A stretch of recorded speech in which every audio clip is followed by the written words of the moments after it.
Hello, hello, hello, everyone. Thank you for tuning in. I am Jaylee. This is JayLeesCorner. Happy Friday. Happy Friday. Okay. I hope everyone had a good week. I am so happy it's the weekends. And we are going to go ahead and get into these couple of a few of the hot topics that is going on in the news. Y'all already know my work days be busy now, child.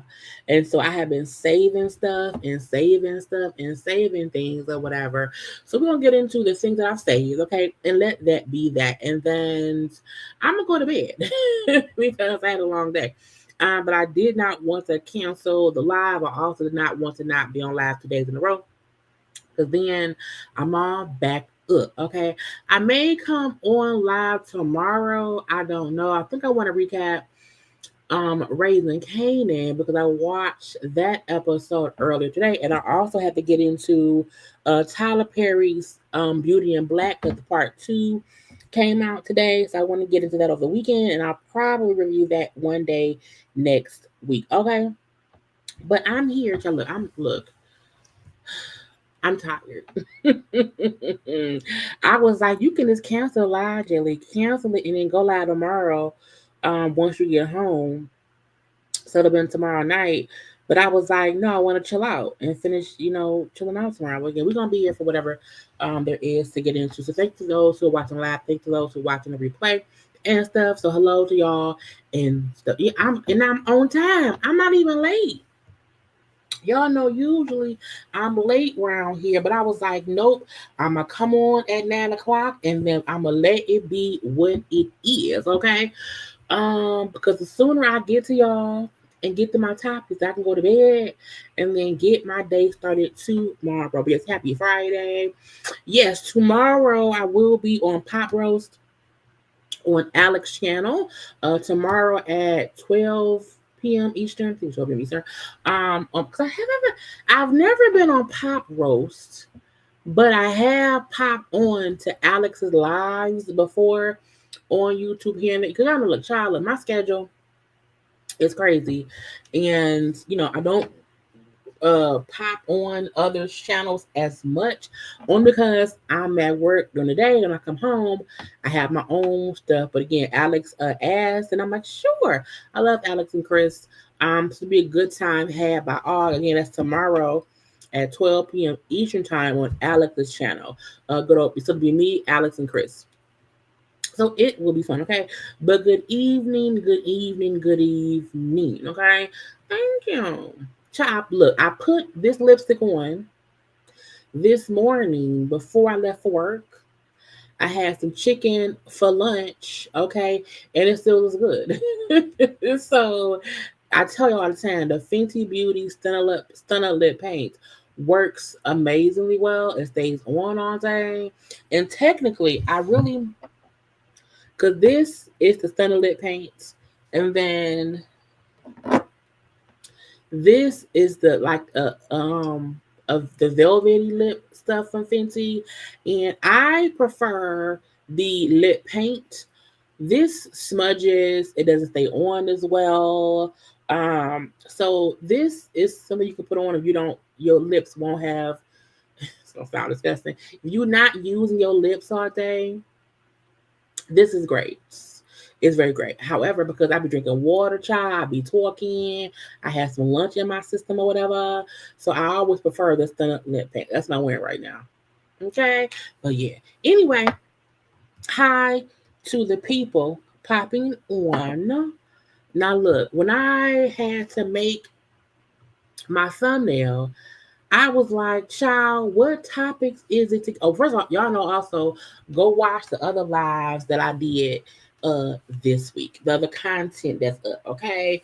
Because YouTube has been hating recently. I know I fully have noticed the hateration of YouTube. So y'all be sure that y'all don't let YouTube unsubscribe y'all to my channel. To make sure that it's not, not telling y'all I got content up. It's stuff around there. Okay, so go watch it. Okay, I'll be reviewing this and reviewing that. So be sure to pay attention. My Beyond the Gates episodes 6 through 10 will be up either Monday or Tuesday. We know that Housewives of Atlanta comes on this Sunday. I will be reviewing the Housewives of Atlanta. Okay. So yeah, newness.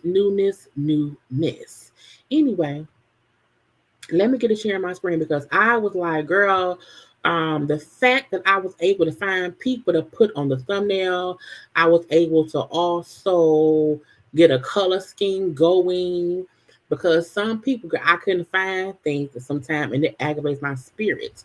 But we have it today. Okay. Now I told y'all again, I'm tired, but I'm here. Okay, so we're gonna go ahead and get into my topics or whatever. And if you're watching live, thank you. If you're watching the replay, thank you. However you're watching me, thank you. Okay. Look, there were things happening. Where I want to go first? There was some. Oh well, let's. Okay, one. Rest in peace, Dwayne Wiggins. He is one of the members of Toni. Okay, if you are too young to know about Toni, okay, that's Tony, Tone. Okay, look, amazing group. He passed away today at age 64. He was suffering from bladder cancer. And they had brought it, like I think a couple of days ago, they kept on saying that he was sick, that he was in hospice or something, and that we didn't know much information about it. But he was, again, he passed away, again, 64 years old. Crazy. Okay. Now look, I feel like I don't know what's going on because we got Andy Stone that's gone, child. Now Dwayne Wiggins from 2020 is gone. I just need everybody to go sit down somewhere, get their health checked out, and put seatbelts on.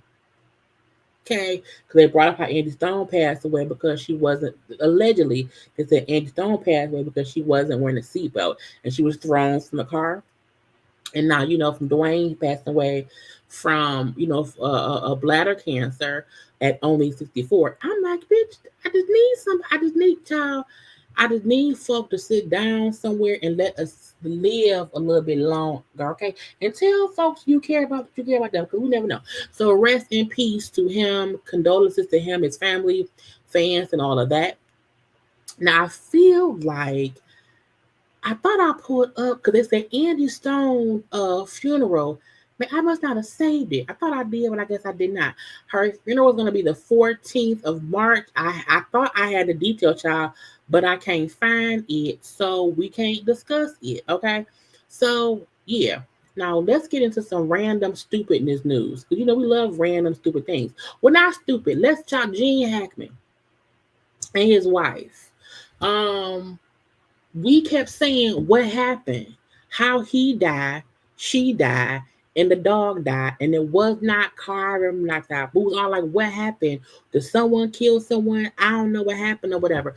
Well, they had the test done, and the tests are all back now.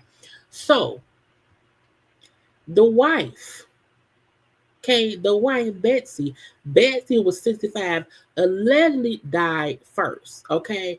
Now, they say she caught up with a rare disease that you get from rodent excrement, meaning, rodent piss and poop, okay? Which you catch that, okay? That give you like flu-like symptoms and then rapid respiratory failure. I was like, what the girl, look, I don't know who or what she was around for her to get, the rat. Because I'm like, girl, rodent, that's like rats and, like rat, girl, anyway. So allegedly, she died first. I think, look, I had a different one. Hold on. I had one that had like time frame. Okay, here we go. This one. So again, they said they think she passed away first. And then he passed away days later because Gene Hackman was suffering from Alzheimer's, which we did not know. It ain't our business, okay? The dog died too. The dog was in a kennel. To me, the dog probably starved to death, because you locked up in a kennel, okay? No food, no water. That's probably how that one dog died. We kept on saying, well, how the one dog died? Because the other dogs were loose, running around getting what they needed. That one dog was locked in a cage. Okay. So again, they said she likely died first. And because he was suffering, he was 95 years old, because he was suffering from Alzheimer's, he probably did not even realize or understand that the wife was dead. So he didn't even think to realize to call the police, call 911, or call anyone, because he wasn't in his right mind either. Okay. Again, bets to come to I can't pronounce none of that shit. But it's a rare and often fatal disease contracted from rodent urine droppings and saliva. Meaning, child, they had rodents, you know, and when she was probably sleeping, laying down, just breathing in the air, okay, got to her. Okay. So that's how she died. Okay. Now Jean died from natural causes. Okay. But also because they said was some heart issues too. They said his last known heart thing from the pacemaker was February 18th. So that's the day he died. Okay, but he was not in his right mind. The wife had died days earlier. Now the way they know the way they know when she died, because of her, they basically tracked her movements. Um, they said she appeared to be active, running errands the day before all communication from both of them stopped. On the 9th, she picked the dog up from the vets. On the 11th of February, she had an email exchange with a massage therapist, went to the farmer's market, went to CVS, the pet store, got home around 5:15, on the 11th. And then so on the 11th afternoon, her emails remained unopened, and last known sign of life from her or Jean. So again, they said that she probably died on the 11th when she got home, because all activity after that stopped. I was like, Lord, that is a lot to deal with, okay? But again, they said because of Jean's Alzheimer's, that he was probably unaware that she died. So when people kept on saying, well, how was one of them in the house with a dead person? If she died first and he is not, mentally um, competent to even understand that she dead, you know, he thinks she laying down. I don't know what's going on, you know. Um, and again, I think the dog died probably from starvation, because if she died on the 11th, meaning he was there by himself for like a week, just walking around. They also brought up on another post about him that in the autopsy for Jean, there was no food in his system. And they found them on the 26th. So again, they think she died on the 11th. They think he died on the 18th, and they weren't found until the 26th, which probably means the dog was tied up in that kennel from at least the 11th.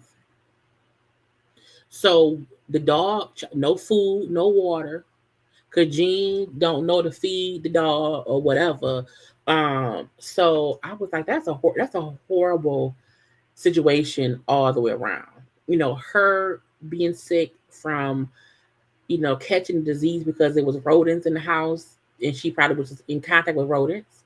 And then because he has Alzheimer's, him not even realizing his wife dead, don't realize to let the dog out. Again, the fact that when he was found, there was no food in his system, meaning he wasn't even eating, because he probably couldn't cook no food. That is so crazy. That is so unfortunate. But again, it's a testament to check on people. Because even though she was his wife, and it seemed that she was able to care for him, because she was running errands today, before she died. But probably because no one checked on them when they didn't hear from them. And wasn't until like the maintenance workers came to the house to do work around the house. that they were found. It's really unfortunate, child. What I am happy about is because I think folk was it was a foul play. It was no, it was a complete unfortunate situation to where she did not know how sick she was, and probably she cared for him.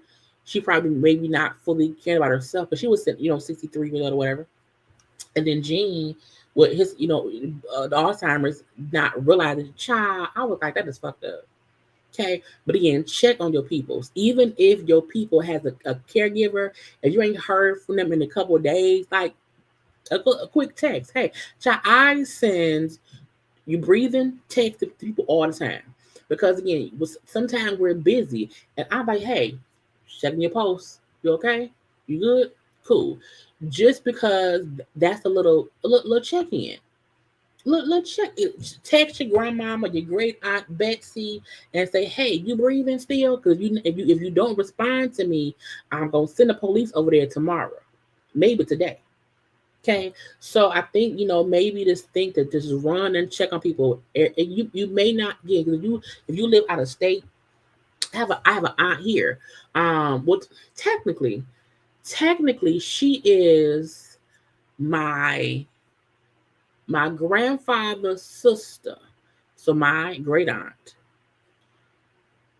daughter, ex-husband's auntie. But we call her auntie. So she's technically not my family, but again, it's aunt so and so, whatever. But she's in her 90s. Her nephew lives in a different state, but she's here. But they have like cameras in the house. They are caring for her from afar. She gets help here from family who's here. But because and she has a caregiver at the house. But again, they have cameras in the house. You know what I'm saying? Come on now, child. I ain't know how to do it. Okay.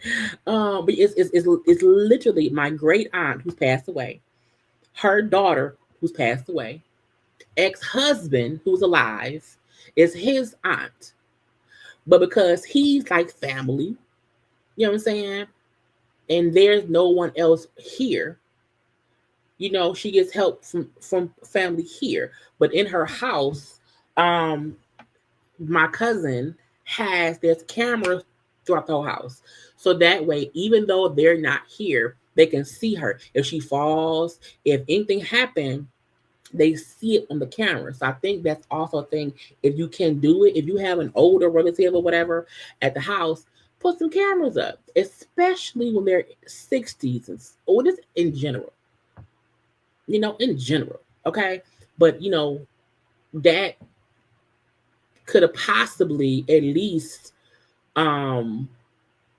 helped if someone could have even seen, hey, child, Betsy on the floor and Jean walking around naked. Send somebody around there.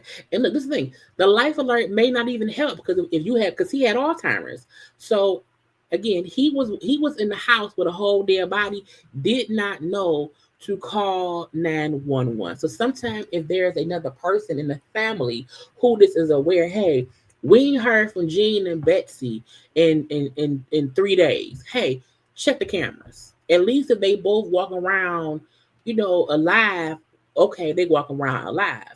And sometimes that can help. Again, it's when you have older family members who may live alone and you want to be sure they're okay. You know what I'm saying? But yeah, rest in peace, child, to Betsy and Jean. I would be, you know what I'm saying? Check on your people, okay? Hold on. I want to go to some Twitter news. Now, remember, y'all, we had talked about the hazing situation that had happened with Caleb Wilson down in Florida. They have arrested one person. Has been arrested now in connection to the alleged hazing death of 20-year-old Southern student Caleb Wilson. According to investigators, McCrae is a former Southern student himself, member of the Omega Phi Psi fraternity. He's facing charges of criminal hazing and manslaughter. Baton Rouge police say there will be a news conference about the investigation 10:30 this morning. You'll be able to watch it right here on WAFB. Also bringing you updates online as well. We're told officials will be considering charging possibly at least 3 people who were present that night, so more arrests could follow. Caleb. I want to see if, because I think there was a press conference, and hold on. If there was a press conference, I just want to see if they discussed it. Hold on. Hold on. I think it was one earlier today, because I still can't believe that it all happened. Let me see if I can find the press conference, child, because I want to get into it. Oh, Baton Rouge. I think this is it. But let me be sure. See, it says Baton Rouge, Southern University student died after being punched in a hazing ritual. But let me see if this is the actual press conference, child. You know I hate these ads on here, and I just, child, y'all know I'm off my game, because I usually would have already pulled it, had it together, and up for y'all, but I didn't do none of that. Okay, not none of it. But I'm on the girl, who was these people? Okay, hold on. It's only 45 seconds. We the charges that we've done don't have exact timeline that we're ready to release as far as when Caleb first collapsed at this warehouse and then when he arrived at the hospital. All of that is still kind of pending some questions that we're trying to follow up on. What I can say is that at no time did anyone call 911, attempt to call 911, or try to summon an ambulance to the warehouse to give him medical aid. And the second thing could be, is there any implication for Todd, the part owner of the warehouse within Not right now. Yes, ma'am. I'm mad because this isn't what I want. Thank you, Terrell, for the cash app. I appreciate it. Let me see if they list stuff. So they arrested the one guy. I think they was saying how it was a timeline. What I heard earlier, was they were at the warehouse punching the pledges in the chest with boxing gloves. That when Caleb was punched in the chest with the boxing glove, he allegedly had, was running down to the end of the line to probably get punched again, but he collapsed. Allegedly, they were saying that the other pledges were told, hey, go in the other room of the warehouse, okay? And we're going to be in here. They said allegedly, because I don't know, because I wasn't there, that there was like a 15 to 20 minute time frame from when he was punched and collapsed before they even, got him into a car to take him to a hospital. Again, the man said, nobody called 911 from the actual warehouse where this happened. Because my thing is this: if you somewhere and somebody collapsed and you don't know what the fuck going on, I don't understand how no one thought, hey, we should call the police. Hey, we have to call the police. We have to call the police, because if not, someone could die. The fact that nobody thought, hey, let's call 911 and save the life of said individual is crazy. Now, I think this is it, y'all. Hold on. Let's listen. But today we're present to discuss the tragic death of a young man that has gripped the hearts of so many in our community. Over the past several days, detectives with our Baton Rouge Police Department have been working tirelessly around the clock and with cooperation from the District Attorney's Office and leadership at Southern University to bring some answers to the family and loved ones of band member and engineering student Caleb Wilson. Detectives have interviewed over a dozen people and executed multiple search warrants to gather as much information as possible. As many of you know, Baton Rouge Police Department was first made aware of the death of Caleb Wilson by medical staff at Baton Rouge General Hospital on February 26th around 2:40 a.m. Which is crazy, because that means nobody all the people, whoever was there at the empty warehouse at 2 a.m. or what time it was, none of them thought to call at least the ambulance. Nothing. And the sad part is, because y'all want to make somebody a man, okay, and thug it on out, somebody dead. Initial reports indicated that Caleb Wilson was dropped off at the emergency room by a group of males that stated he collapsed while playing basketball at a Breck Park located at 3140 North Sherwood Forest Boulevard. All of those subjects left prior to officers' arrival. Through diligent efforts during their investigatory process, BRPD detectives uncovered that the location reported initially was not accurate, and that the alleged incident, in fact, occurred at a warehouse located at 3412 Woodcrest Drive. And Caleb Wilson died as a direct result of a hazing incident where he was punched in the chest multiple times while pledging to Omega Psi Phi fraternity. Now, what does getting punched in your chest repeatedly have to do with brotherhood? I never get that. I don't know why they need, like, why y'all need tough people to take a punch. Are y'all finna be y'all fighting on the front lines? It's ridiculous that people think that's the thing to do. Through further investigation, BRPD detectives developed several suspects involved in the incident. This is still an active and ongoing investigation, so additional warrants and persons involved cannot be ruled out at this time. Last night, one of the suspects, Caleb McRae, turned himself in with his attorney and was booked into East Baton Rouge Parish Prison. Because he know he going to jail. Okay? This is the thing. Whoever was in that warehouse doing the punching should be arrested on manslaughter. Whoever helped carry that man's body out and did not call 911 should be arrested for tampering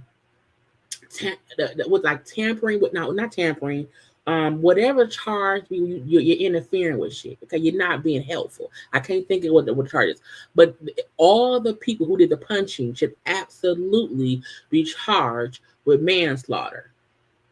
And accessory. Anyone who helped move the body, charged with accessory. Anyone who lied to the police about what happened, perjury, and accessory. McRae has been charged with criminal hazing and manslaughter. Again, this is still an active and ongoing investigation with more arrests forthcoming. We'll be updating the media and the community as these arrests occur. I ask that you all continue to keep this family in your prayers as our Baton Rouge Police Department continues to investigate and try to bring answers to this family about what happened to Caleb and arrest those that are responsible.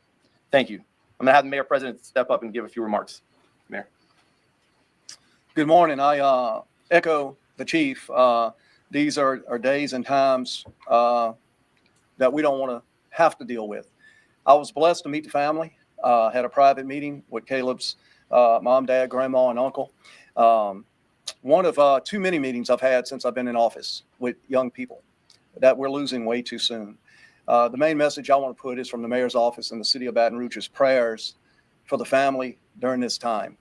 I want to thank Southern University, the chief, the district attorney, and everyone involved for their hard work.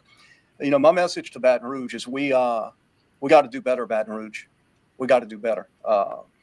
We feel like sometimes we take one step forward and 2 steps back. It's a sad day to use such a promising young life. And I encourage all the young people out there to make better decisions. So here again, we hate having these family meetings. We got to do better, Baton Rouge. Thank you.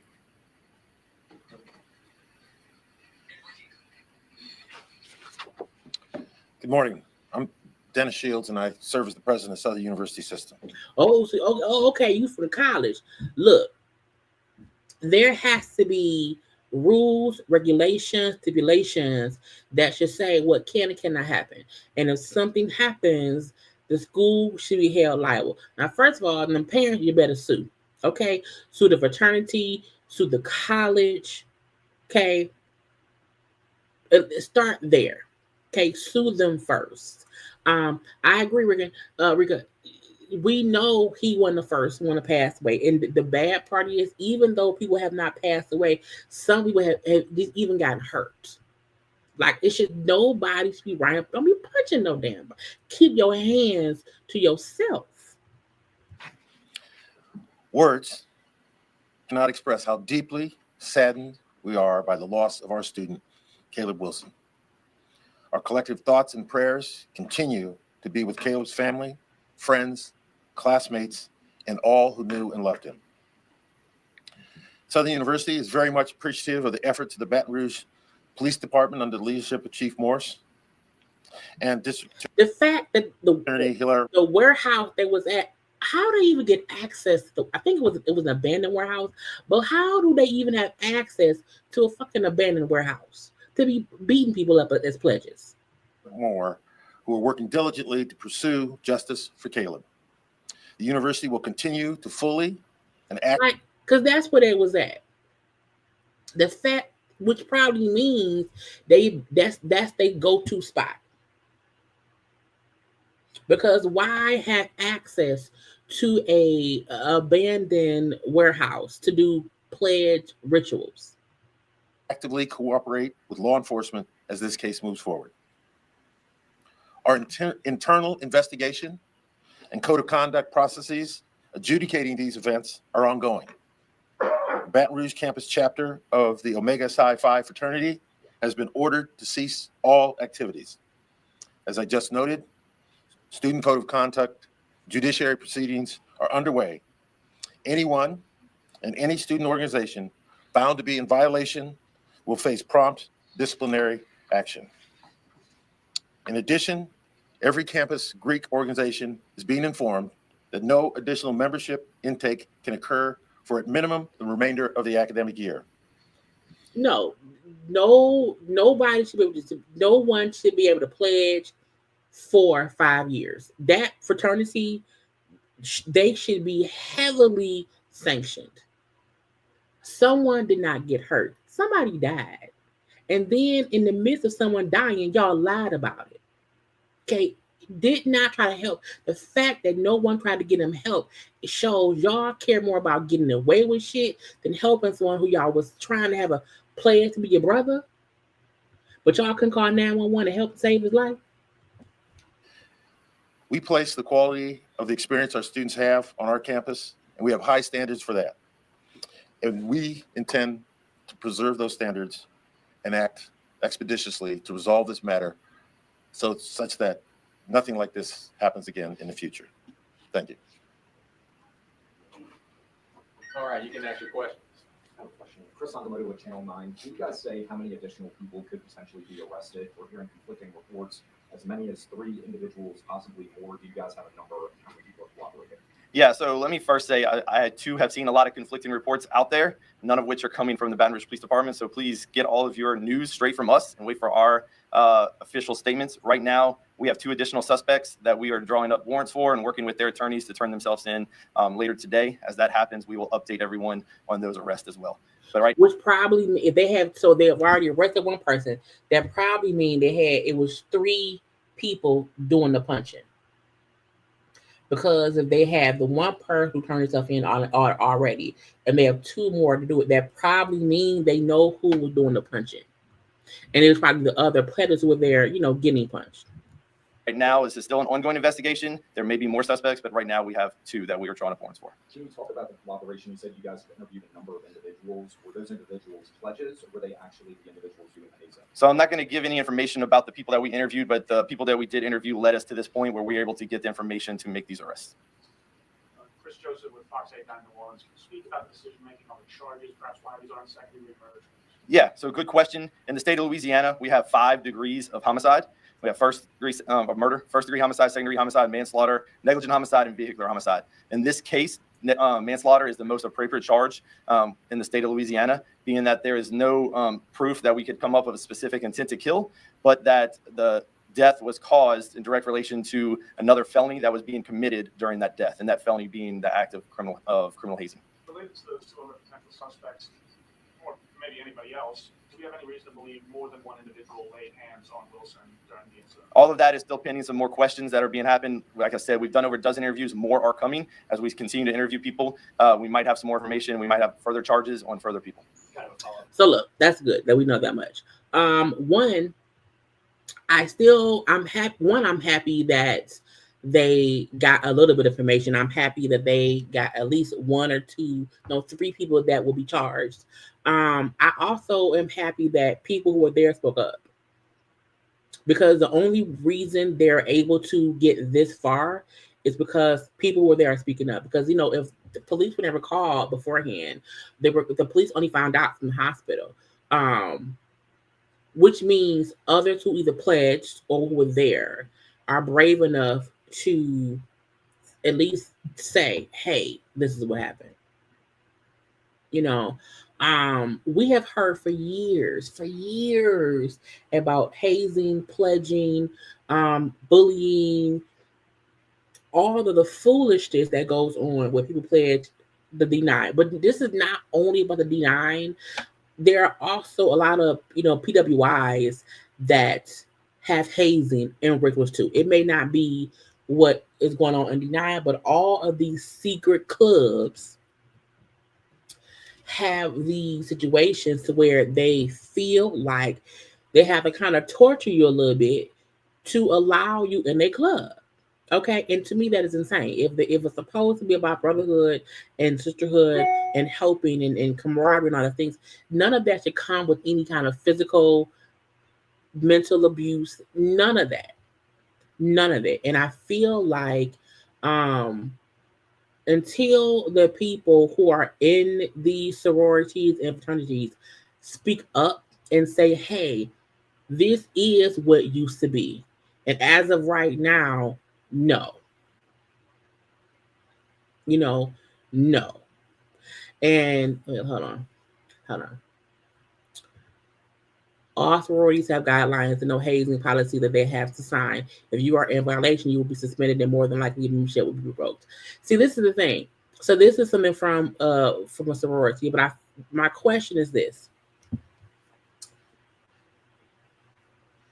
Let's say there is a rule against hazing. There's a rule against all of that.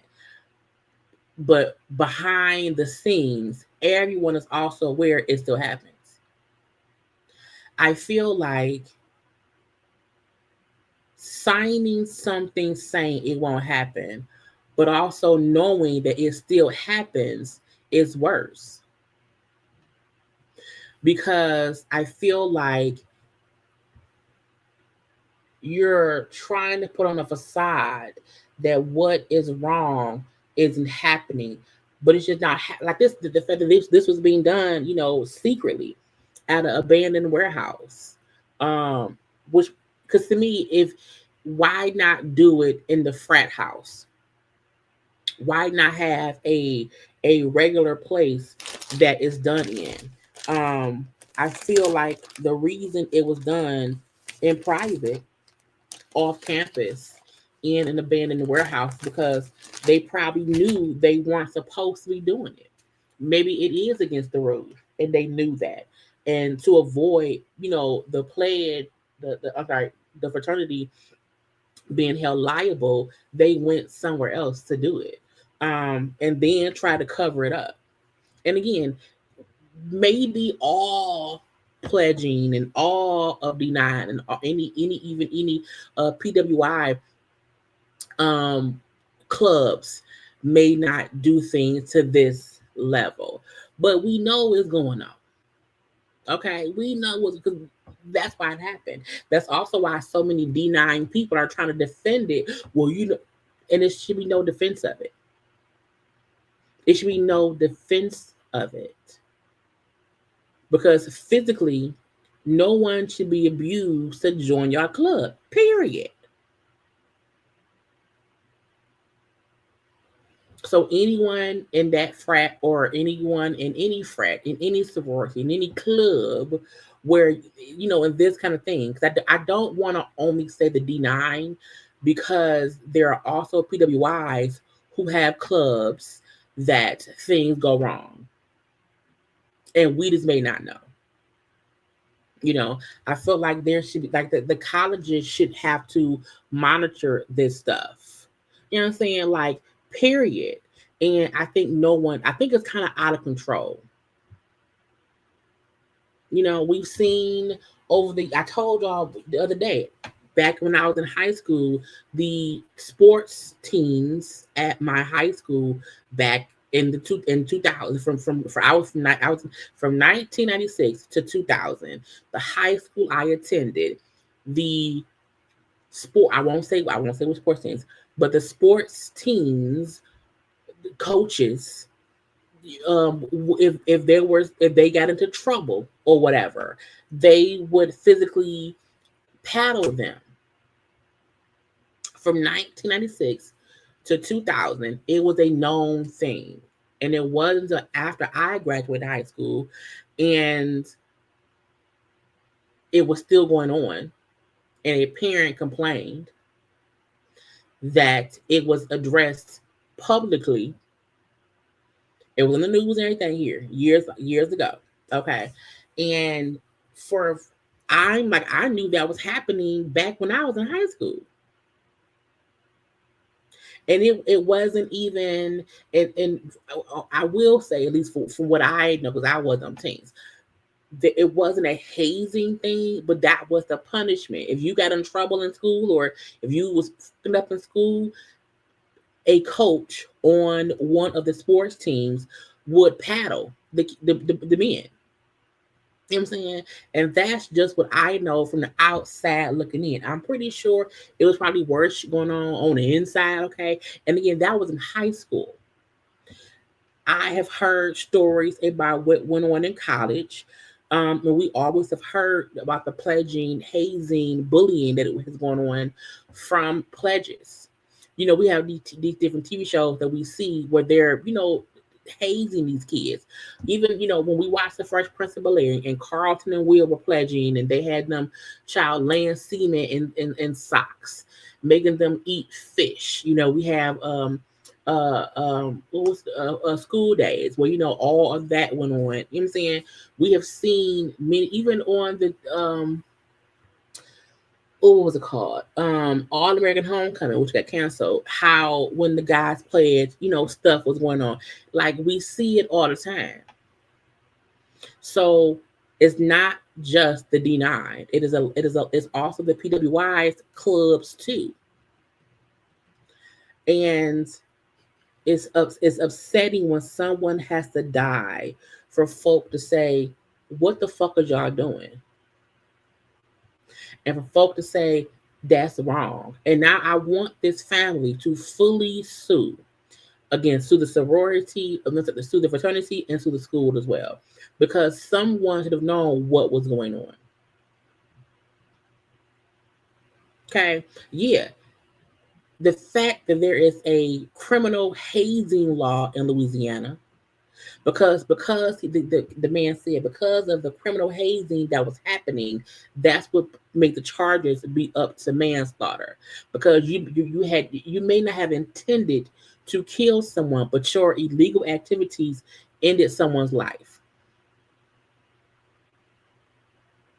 Period.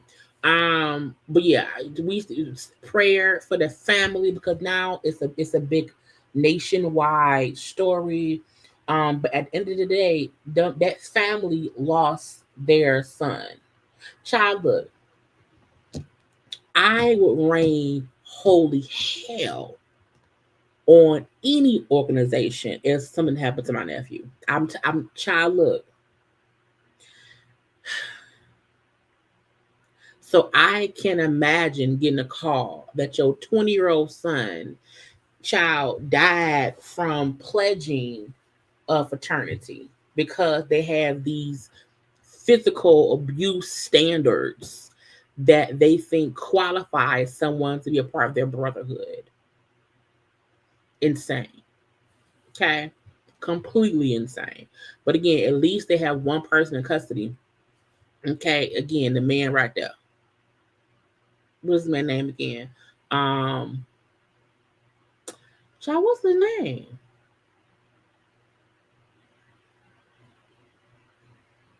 Oh, Caleb McCray, who don't even go to the goddamn school. Okay, he's a former student, but he's also a member of the frat. So, and again, they say he's one person that was arrested, and they'll have at least two more. With crucial details. Lord Jesus. Again, they said they were being punched in the chest with boxing gloves on. So again, lining the pledges up. Then, the frat brothers wearing boxing gloves and going down the line and punching them kids in the chest. Child, I hope that anyway. Next up, because I keep fussing and going off. I wanted to get into, where is it? So Megan was on the red carpet during the Oscars and stuff. At the Oscars after party for Vanity Fair. And while on the red carpet, the little girls was interviewing her. And at one point, one of the ladies said, "Oh my God, when I want to fight," and I say, "Put on some mag. I want to fight. I'm going to put on some mag." And some folk felt offended. Some folk felt it was a microaggression to label Meg's music as aggressive, to put her music up under any kind of category that means if you want to fight, you're going to put on some Meg. And that's not how Meg music is partying. And so a lot of folk was giving old girl hell. Like, "Oh my God, it's a microaggression. Why do that?" Oh, la, la, la. I felt like she used the wrong word, for one. I felt like she meant when I'm hyped and I'm pissed off, I can get Meg can kind of get me in my zone. That's what I felt she meant. I didn't think she really meant I'm gonna fight someone and make music makes me. I didn't get that because Meg, that ain't what her music is. I also felt like, unlike when the other two girls who interviewed Babyface and did not know who he was and kind of dismissed him, I felt like these two girls were extremely excited to talk to Meg. I thought both of them seemed to be very good fans of hers, and to me, they fanned out. That's a two-edged sword because one, you want to have people on the red carpet who does know the artists or the actors or whatever, who can ask them questions and stuff. You do want them to be fans. However, you want them to be fans who can control their composure and be professional. And to me, both of the young ladies just kind of freaked out. They freaked out, fanned out, and that was it. So because she got all the backlash, okay, she put out a statement. Wait, let me see. Newly in the Redhead Club. Yes. Welcome. Hi, it's nice here. I do have to say I watched your documentary on Amazon Prime. Mhm. I was so inspired after that. I could take over the world. I was thinking, what was your inspiration behind this? Yeah. So again, they were nice people and whatnot. But then because again the backlash of it all. So the girl, her name was Hannah Burner. Hannah said, "Interviewing Megan Stallion was a dream of mine. I love her music and it's my go-to whenever I need to boost my confidence before a show. Looking back at the interview, I wish I used another word except fight to describe how her songs impact me. It was a careless choice of words and thought. Though there was no ill intent, I recognize and acknowledge that what I said has a deeper meaning. And I am so sorry to Megan. I appreciate everyone who brought this to my attention, Hannah." I felt like, her response was valid. Even her acknowledging, I didn't really mean fight. I said the wrong word. To me, I think she meant when I want to get hyped. You know what I'm saying? I can put on some Meg. So I like the fact that she acknowledged, like she didn't try to dismiss what she said. She's like, "Oh no, that's what I said. It ain't what I meant. I used the wrong word. I was excited. I like Meg. I love her music." And she said, "Hey, I'm sorry." But not only that, thank y'all for letting me know what I did was a form of microaggression. Because white girl may not know. Okay. And sometimes when you are excited in the moment, you don't think, come on now. Bone crusher about yes. I ain't never scared. What can get you hype? Okay, look if you look hype. You know, and I felt like she was talking so fast, and she just wasn't thinking.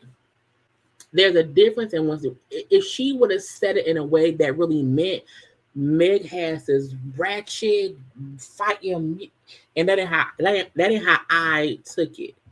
That isn't how I felt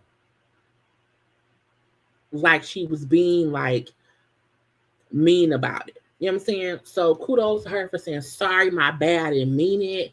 But we all know Mexican music, she ain't no fighting music at all. I want to also get into what's the reunion looks for. I just passed it. I did. So the reunion looks for Megan Messin. I feel like so I gotta pause it, child.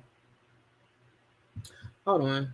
Let me go. Well, each person to me had an okay look.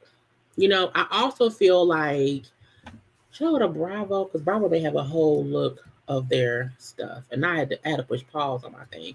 I felt like each lady wore an outfit. I did feel like it was a cohesive look. I did feel like the color scheme was a color scheme. Now, to me,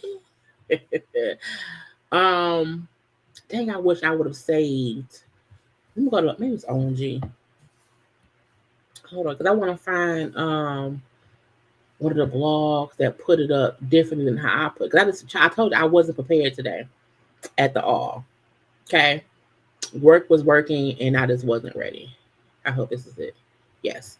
So, OMG, OMFG, and they things. Toya, to me, best dressed. Okay, complete best dress. Thank you, MP, for the cash app. I appreciate it. Thank you. Thank you. Toya's dress to me was absolutely best dress. I love how different it looks. I'm just gonna go to her page. The reason I feel like it's best dressed is because it's so different, you know, and I think their looks were supposed to be different. And sitting down, her face card, child, amazing and stuff. So I loved this dress on Toya. I really, really did. Now, next up, we had Quad. For some, y'all know I'm so peculiar about titty placement in dresses. And for some reason, I wanted Quad to either pull her dress up or put her titties down. I don't know. But the non-tan part of her boobs, you know, or whatever, the dress just feel like it's not up enough on the titties. On the titties. I like the dress, but I just feel like, girl, pull it up. It's also very simple. Beside the detailing around the shoulder and around the bust, it's a simple dress with a split. Okay, she in the grass. I don't know what she wants. But again, it wasn't horrible. Okay. Heavenly. I like heavily dress reminds me of a wedding dress shot over there in Morocco. Okay. I hate her hair only because it's too much hair. You know, because it's the hair, it's the boob, it's the choker. I think she did not need the choker. If she did not have on the choker, I would have loved the whole look. The choker to me, it's too much. It's like a hat, a scarf, earmuffs, another scarf. It's a lot for me. Okay. Now, I love the dress itself. The dress is gorgeous. The gorgeous. But I feel like with this kind of dress, it would have been cute with an updo, even a slick back pony. Because why have the choker, but your weave and hair is all over your move the hair. Okay. Child. Poor Sweet Tea. Poor Sweet Tea. Now I'm gonna say this. When I went and I saw other posts, what's Sweet Tea name? Is it Sweet Tea? Is it Sweet Tea? What's her real name? Is it LaTocha? I don't know her. Anyway, I saw a picture of Sweet Tea's dress with her sitting down. Sweet Tea sitting down in this dress is gorgeous. Y'all know my rule. Your dress has to look great sitting down because we'll see you more sitting down than standing up. But I don't know that lady name in real life, child. Google. Let's see. Sweet Tea. Sweet Tea. Married to Madison. I hate her name of Sweet Tea. I really do. Okay. I just need where I want the picture. This one. Sweet Tea. And this is what I always say. Sometimes one picture doesn't really show what a look is. Sweet Tea was the only person who had a short dress, which made her stand out. I do think her dress could have been long, but seeing her here sitting down, I like it. Her standing up, I hate it. I hate it. But seeing her here sitting down, her face card, gorgeous. Gorgeous. Hair, gorgeous. Beautiful young woman. Okay, so I felt like her sitting down, the look it does give. Now, her and Gregory, I don't like Gregory's tie with that shirt. It don't match at all. His shirt, either his shirt should have been the same color as his tie. Period. Okay, so I don't like his shirt. Sweet Tea's, even her dress here, it doesn't look horrible. Okay. She was showing different things of her or whatever. She made a smart choice for dresses for how she's gonna look sitting down.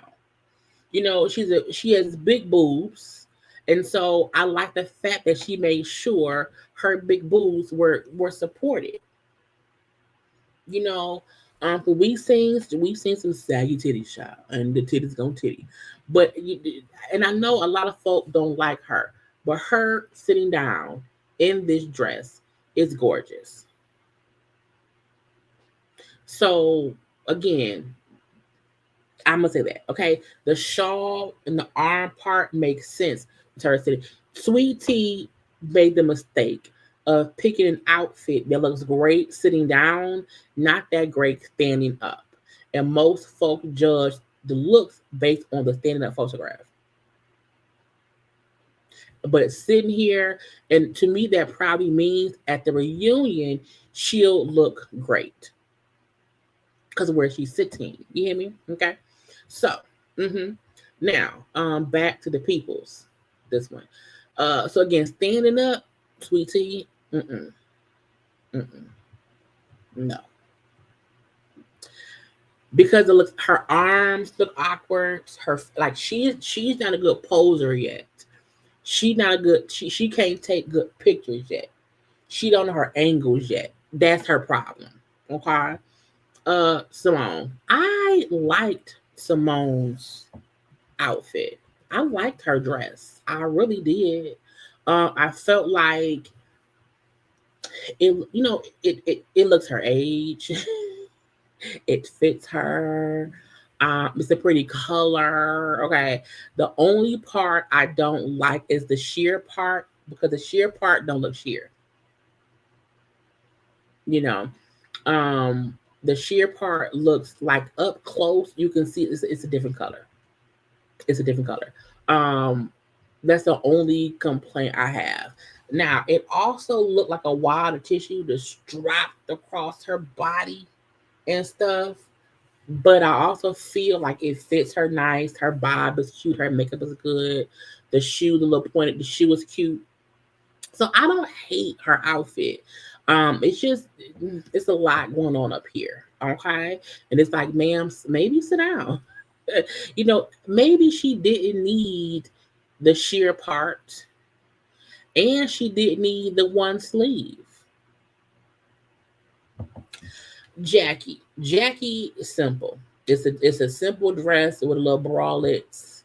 Her hair is probably up in a French roll, child. Jackie outfit is boring to me. It's nice. It's suitable. Okay. But it's too safe. The color's too safe. The style is so safe. You love David Bridal and a bra. Okay. Contessa. I love Contessa's outfit. I love it. Hair, makeup, dress. Her boobs look real hard. Okay. They like two pineapples. I feel like titties are not supposed to look hard. You should not pay for titties and then titties look hard. But I digress. But I love this. It fits her great. I love the two-piece of it all, even though it's one dress. But the fact that the design is different from the corset to the bottom part. Okay, the thigh out. Put that thigh out, child. Leave it out there. It will distract us from the titties. Her titties look great, but they also just look, hard. And they might be soft as a baby's butt. I don't know. But her dress, yes. Her and Toya, so far, best dress. Okay. Then we also have the new girl who I don't know. I don't know her. I think her husband's like who was hers? Like a fool? I don't know. But she's the new girl. I saw a lot of folks saying, she dressed better than Sweet Tea. No, she not. No, she not. Because the bottom of her dress is too long. The color of it is not sheer enough. When you want that sheer look or you want it to match your skin tone, like the coloring is off. It's brown. Her dress is a beautiful teal, purple, blue, mix of colors. But then it goes down to the brownness of it all. It's like a sack. Okay, then it's a lot of extra fabric for no reason. Okay, the arms is extra. The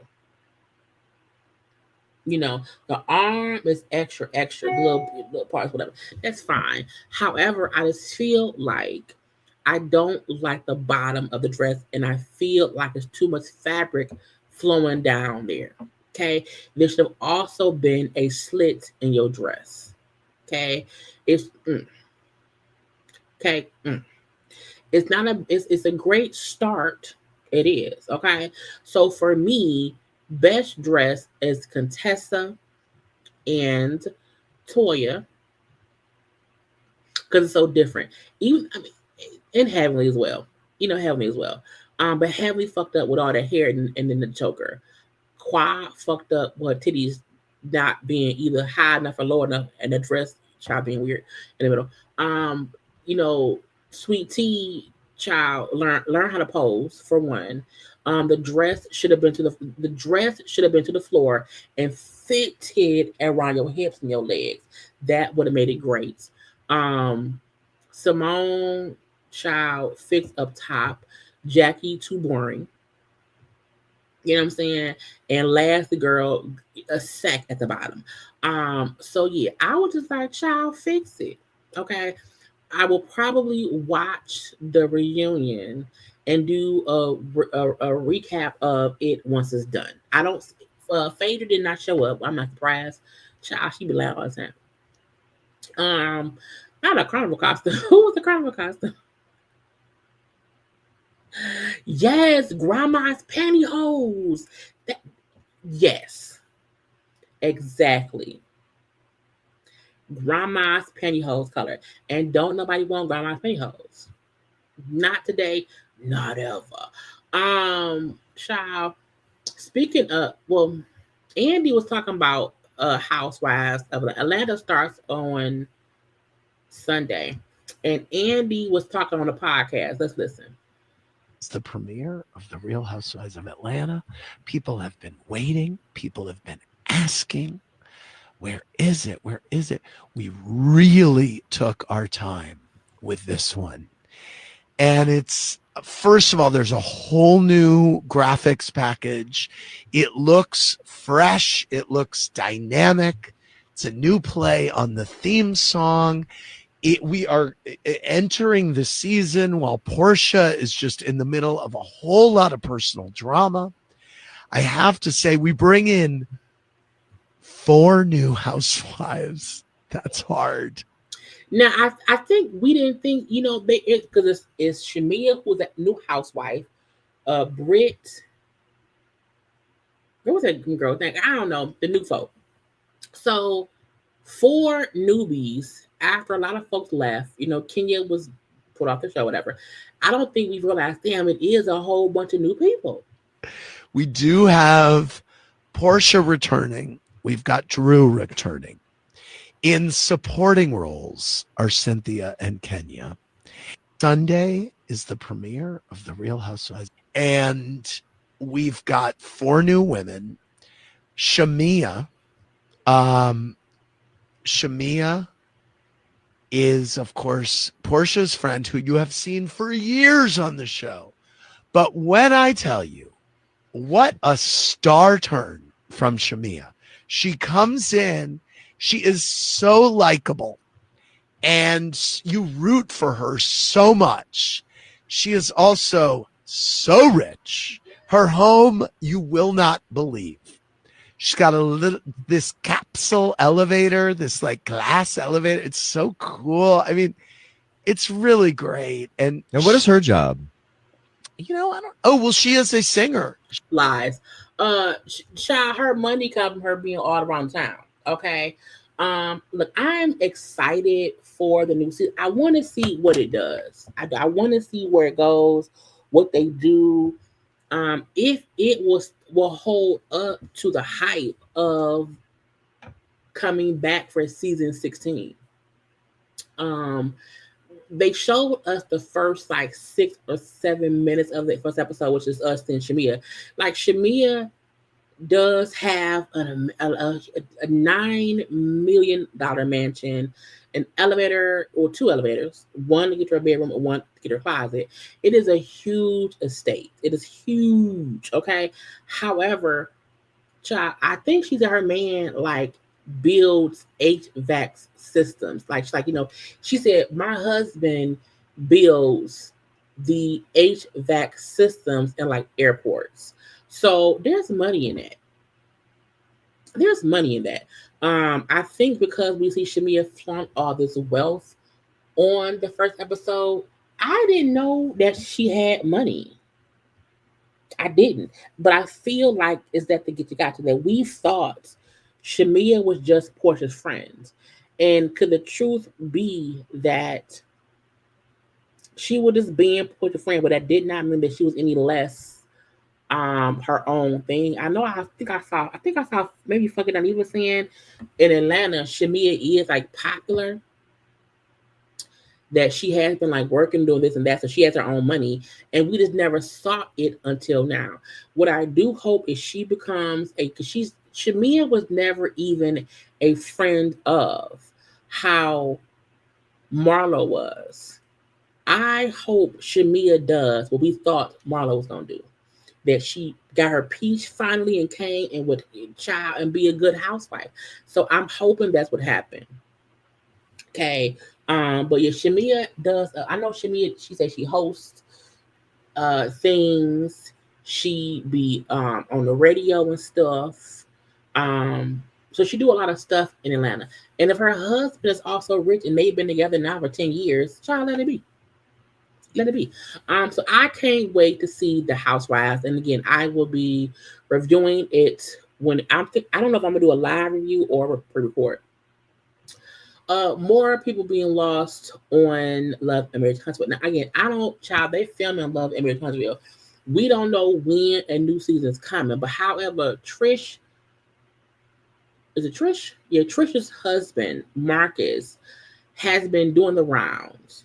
I have completely detached myself from Love and Marriage Huntsville. Because I don't want to get in.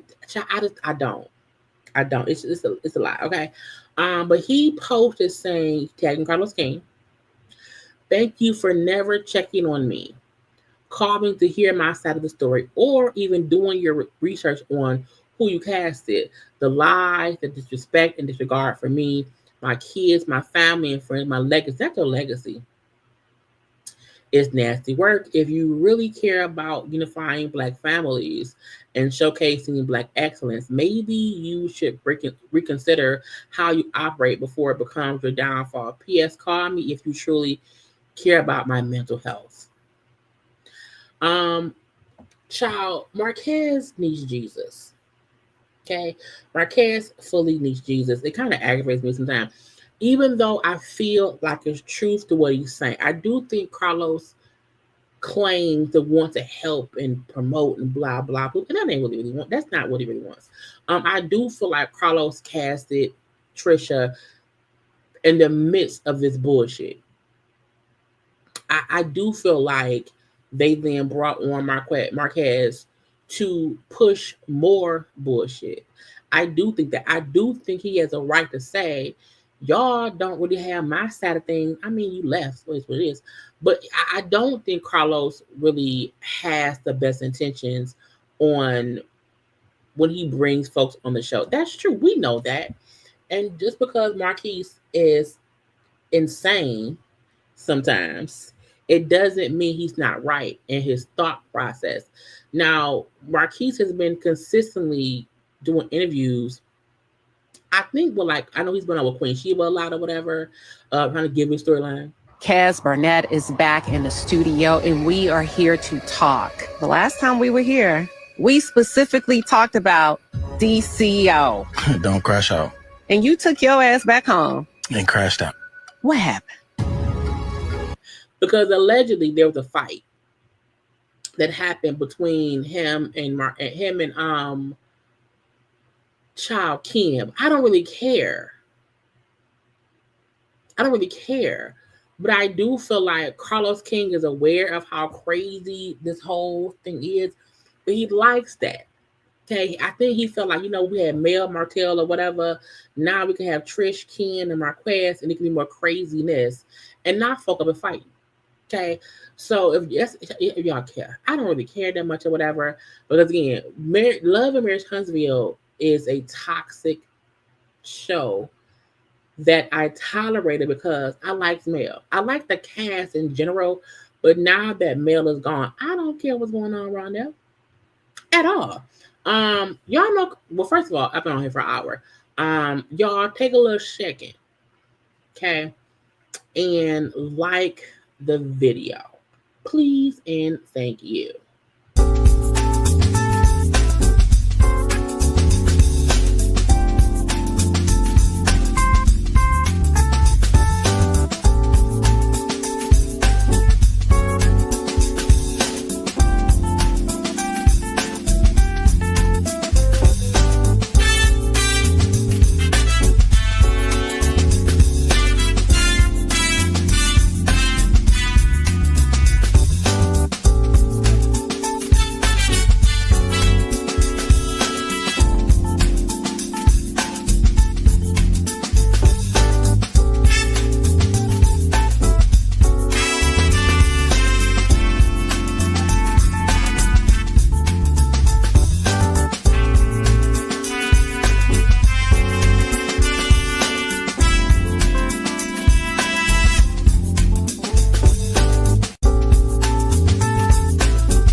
child, the Tamar dance break was always hilarious to me. Okay. Anyway, I had to put on a little dance break so I can drink some water.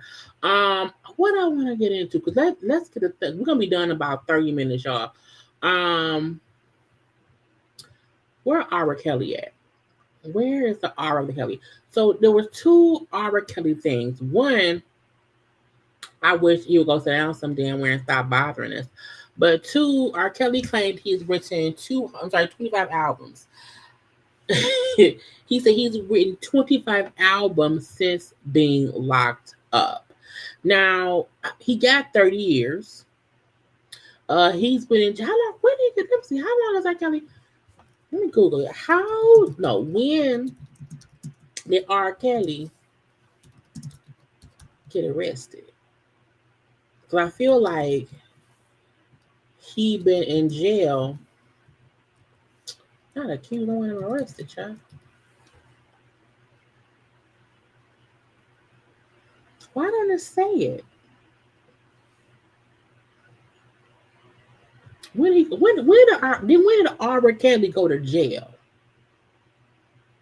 I'm trying to pull it up. Let me see. And I'm on a different screen, so if y'all are talking to me, I can't see it. But I feel like he been locked up since like 2020.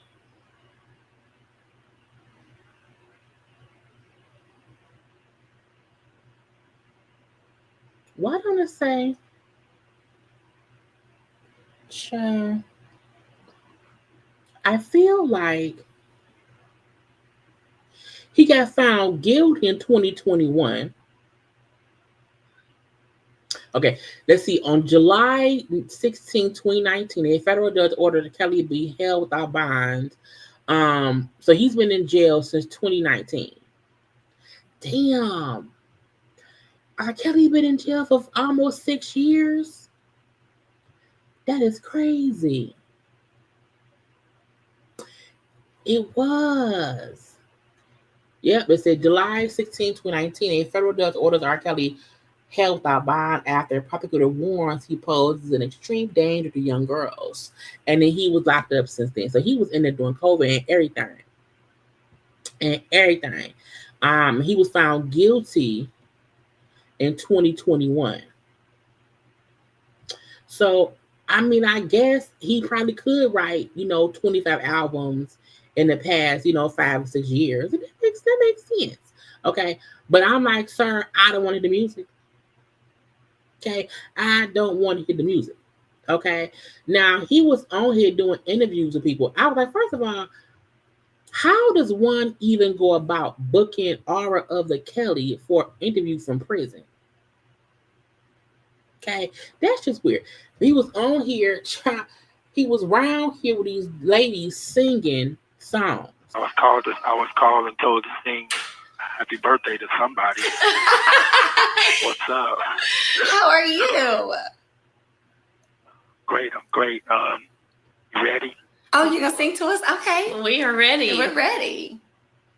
Standing here looking in the mirror, saying down to myself, I should have known the day would come. She would find somebody else.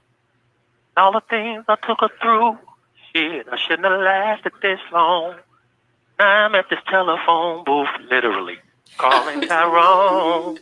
Can you imagine you in prison and you call your mom on the phone, okay? And next thing you hear is a man 2 pay phones down singing. And you're like, is that R. Kelly? Why is R. Kelly singing? Child, what is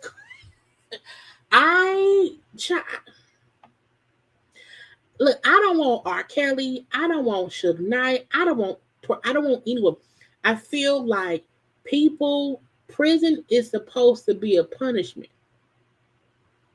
When artists are allowed to make albums while in prison, to profit while being in prison, to call people on the phone and sing songs is weird to me, because I'm like, does everyone get that same thing? Does everyone else get that same access to the world. Can anybody from prison do? Girl, it's weird. It's weird to me. But calling these girls, yes, someone said they got a birthday. I supposed to sing a song, and you start thinking, a woman said, was it her man? Was he cheating? He done wrote 25 albums on here, but he's singing old song. Child, I just want the prisoners to go be prisoners. I do. I feel like R. Kelly had enough time to not be locked up. He kept doing the same bullshit. Okay. Should I call R. Kelly? Child, let me get R. Kelly on the phone. Let me go get R. Kelly on the phone, okay? And the child is called Inmate T with A and P. I'm like, not Inmate T. Ain't no T in prison. Ain't no T in prison. Now I know of two people that are in prison. One person I know has life. He ain't never getting out. The other one gets out in a couple years or whatever. It's like childhood friends of mine that I know that's in prison. But I'm like, it's weird. And if you can reach out to people, why these two random white girls at the table at a Starbucks?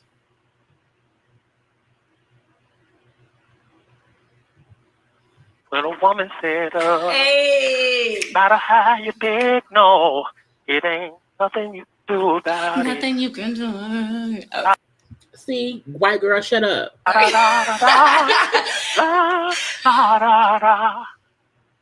Yeah. Singing is it's weird. Beautiful disease. That's uncurable. That's not going to happen. Stop singing. Right. I don't care where I'm at.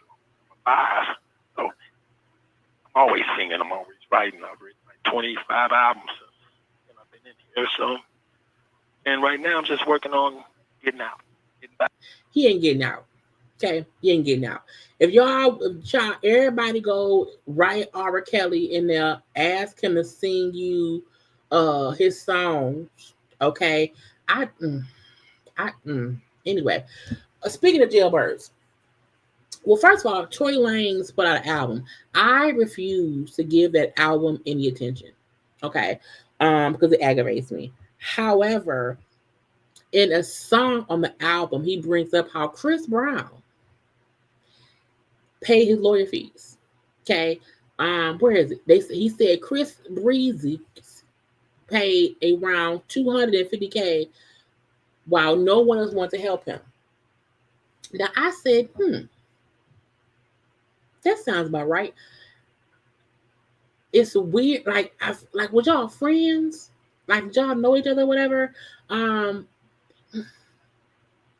Chris, people already look at you as an abuser. Okay? People already look at you as someone who don't protect women, even though you have daughters. I feel like I would not send Tory money. It's bad optics.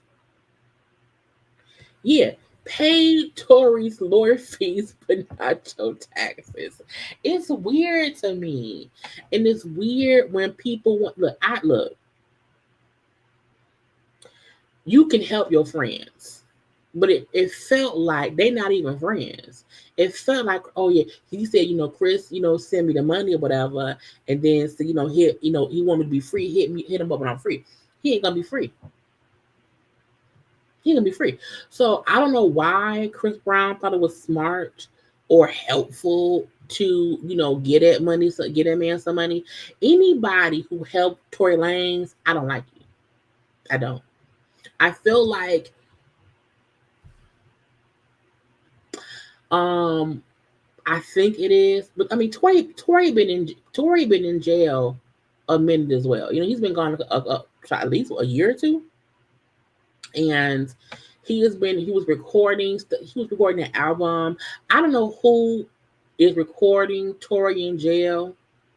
I don't know what person he paid to record him. There was like footage of him like working out allegedly in the cell or whatever, but it also could be AI. I don't know.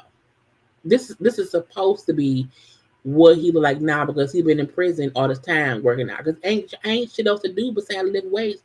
I will say this: the reason I think this may not be a accurate picture because when that raid happens and he was on the phone rapping, he didn't look this thick.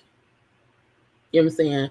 So part of me feel like the same way his eyebrows and his hair be fake, this was his picture.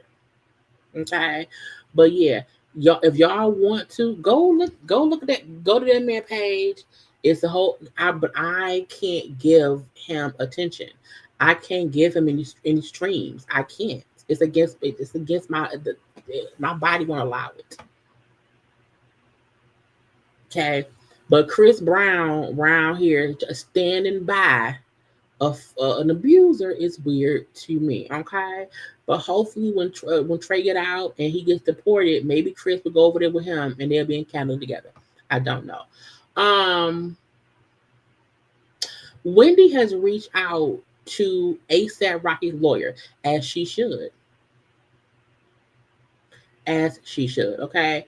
Now again, ASAP Rocky's lawyer he's a good lawyer. He got ASAP off. Okay. And I think last week, I said Wendy needs to get in touch with some of these top ASAP Rocky's lawyer. Young thug lawyer. Okay, I feel like there were other lawyers that she should reach out to that can help her case. Okay, so while on a podcast, okay, the lawyer said Wendy contacted him. Okay, saying, "Hey, can you help me or whatever?" Help the man. Help, and by helping the man, I mean if he take on Wendy's case, that will help him get more popular. But a man help Wendy. Okay, help her get out of this conservatorship the way you helped ASAP Rocky. But she should get ASAP Rocky lawyer and Young Thug lawyer. That will be a dynamic duo. Okay, but we shall see because Wendy's still trying to get free, y'all. She ain't free yet. LaTocha is still around here lying. Okay, she's still around here trying to get attention here and there and everywhere. She was on another podcast talking, child. Hold on. Well, I can skip all this because she was talking to the girl and she was saying how Escape never had anyone to help us. Watching that. So I'm wondering for you that would come in and kind of keep us together. So we literally had to figure it out. Every day was us figuring it out. And I think that made us stronger too in this industry as females because it's like, no, I just got into an argument with my sister and I got to get back on stage with her. Right. So this right here, what we're talking about is nothing. Exactly. So we were able to understand what that was. But yeah, we had some times. And that's funny that she said that it was us that made it a little bit more difficult than the group. I mean, than the housewives or whatever. But you have those moments where you have the arguments, but then you learn it's still about love. Yeah. Coming back together at the end of the day. But yeah, we had some rifts. Tasha is really around here begging for a job back. I feel like when they asked Kandi before, about her group mate versus the housewives, and Kandi said the housewives was easier than the group. I think LaTocha is trying to rewrite history. I think LaTocha wants folk to focus on, hey, y'all should want us to get back together. But she don't want to say, you know why we ain't together? Because of me. The moment she starts taking accountability for herself, that's probably when the group will welcome her back in. But right now, she's still passing the buck along. Even trying to say, we didn't have anyone to help us sort through things. We didn't have anyone to help us work through it. Girl, that was 30 years ago. That was 30 years ago. And she never wants to face the fact that you were a problem in the group. Everyone at some point was a problem. However, the fact that now in 2025, you are still negating the part you played in your own demise. It shows you a snake trying to slither back in for a check. again, wasn't nobody talking to LaTocha. No one. She wrote that little rap song. Well, not a rap, a little song. Okay. And now everyone's talking. She's doing all the interviews because now she wants a check. She wants it back in. She wants Escape to put her back on tour. She wants that. She does. Now, I do want her and her sister to get back together as a family, but I don't want her back in the group. Why? Because she ruined shit. If you can't acknowledge what part you play in fucking up something, then you don't want to fix it. And it may not even be about fixing it, because technically they may not tour forever and ever and ever. They may not do that. But LaTocha want to check, and I don't like it. Okay? So Tasha, girl, stop it. Stop trying to make it seem as if, it's this. We've always had these. No, y'all have always had these issues because you thought at some point you were the voice. You felt like you can go solo. And every time your solo career did not work, you came running back to the group, but still fucking things up. And so I don't think she should be back. Not at all. Neo. Now, we have discussed Neo before. Him and his polyamorous lifestyle. That he fully wants to have multiple girlfriends or whatever. This is the first time I feel like he's explained it in a way that wasn't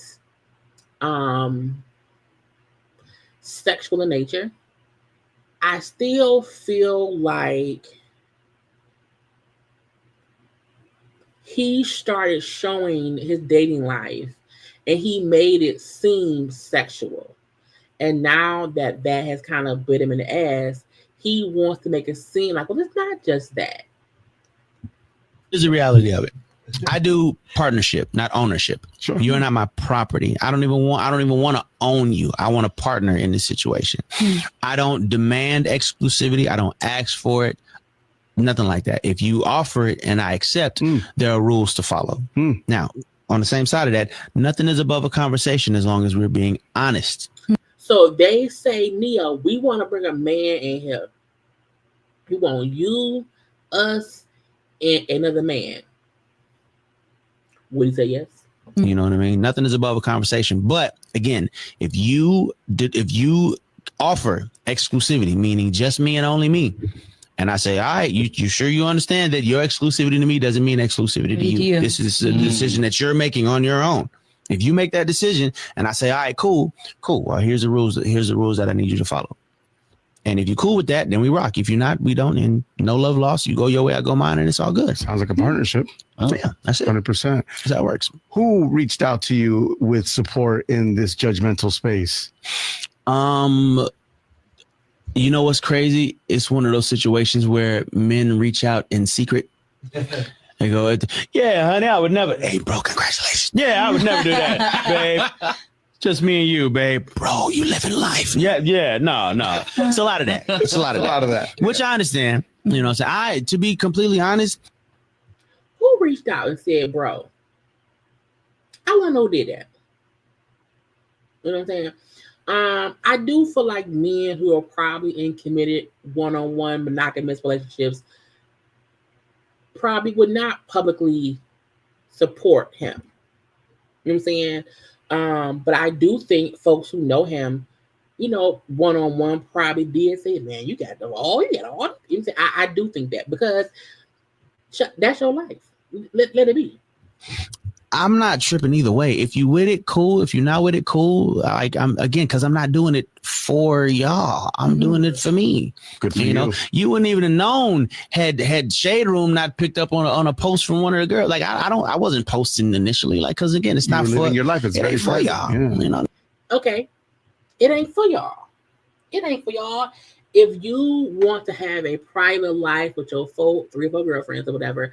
The fact that the women posted, why wouldn't a piece of the pie be, hey, we together, but y'all don't have to post all of us together on social media. You know what I'm saying?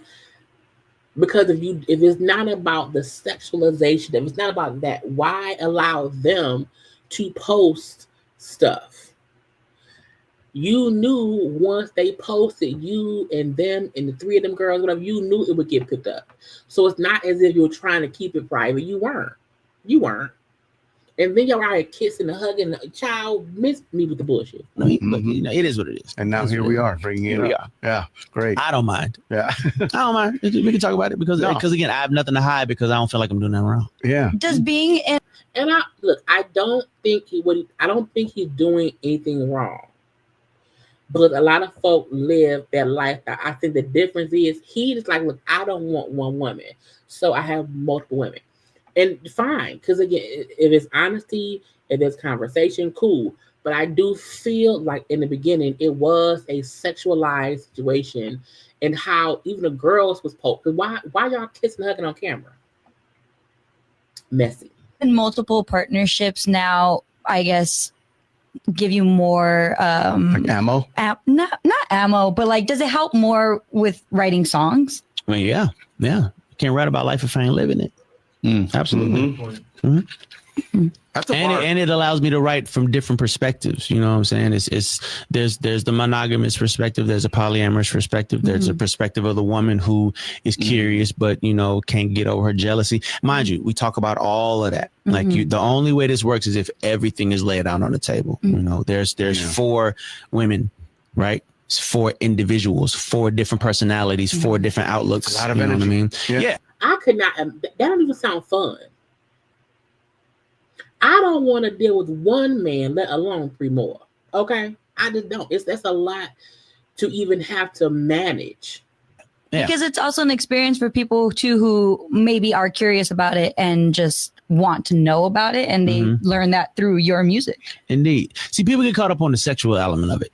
It's more than if the only reason you're doing it is for the sexual part of it, you're bound to fail. Well, that's an orgy. That's swinging. This is love, right? There's something totally different. This is community. This is a team. We are partners in this situation. 4 women, 5 people, including me, 5 different incomes. You know what I'm saying? I have 7 children. 7 children. Okay, 7 kids, 4 girlfriends. 3 women who are the mothers of your children. That's just a lot of people. Again, we got Manietta, who's ex Crystal, ex-wife, side chick, baby mama. That's 3 women. 4 girlfriends, 7 children. Plus, Manietta has a husband who has kids. That's a lot. That's a lot. That's a lot. That is a community, but it's like, sir, you're doing too much. But they help with the kids. My mom knows everybody, loves everybody. My sister knows everybody. The baby mamas have met them. It's a community thing. It's a community. It's a community. Okay. My mama know, my sister know, first of all, my kids' mothers is a better term. Know the girls or whatever, and to me, Manietta probably don't care because she's the one that's the most removed, and her kids are older. Now the ex-wife who was cheated on probably is pissed, and the newest baby mama don't like it. But I feel like it's a community he made after fucking up bad, and now he feels like I can just have my cake, my 7 children, and eat it too. With my 4 girlfriends. It's more than just an orgy every night. It happens. Yeah. But it's not the focal point. It's not the focal point. Here's anyway, if y'all care, he wants y'all to think it's a community. It's not just about sex. It's about a whole bunch of anyway. Leo, shut up. Child, what's left? Is it just Khloe and them? Hold on. Oh, let's do LeBron. So LeBron, now look. There was a little bit of a confrontation, child. We just seen a small snippet of LeBron confronting Stephen A. Smith. Now we know Stephen A. Smith, who was a sportscaster, he's an asshole, if you ask me. And he is always speaking on this, that, or the other. He has said things about Bronny playing in the NBA that a lot of people agree with. That Bronny is he's not qualified enough. He's not really ready for the NBA. He's also in the G League too.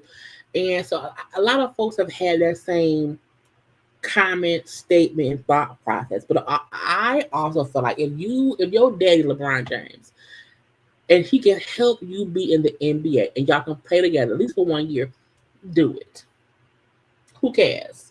We see people use their power to help their children who aren't even qualified for things. Bronny wants to play ball. Now, he may not be the best player, okay? But, Bron helped him in that way. So, Bronny playing. Stephen A. been saying stuff, okay? And I felt like Bron is like, leave my son alone. Now, I get it. Bronny is an adult in the NBA. He's going to get critiqued.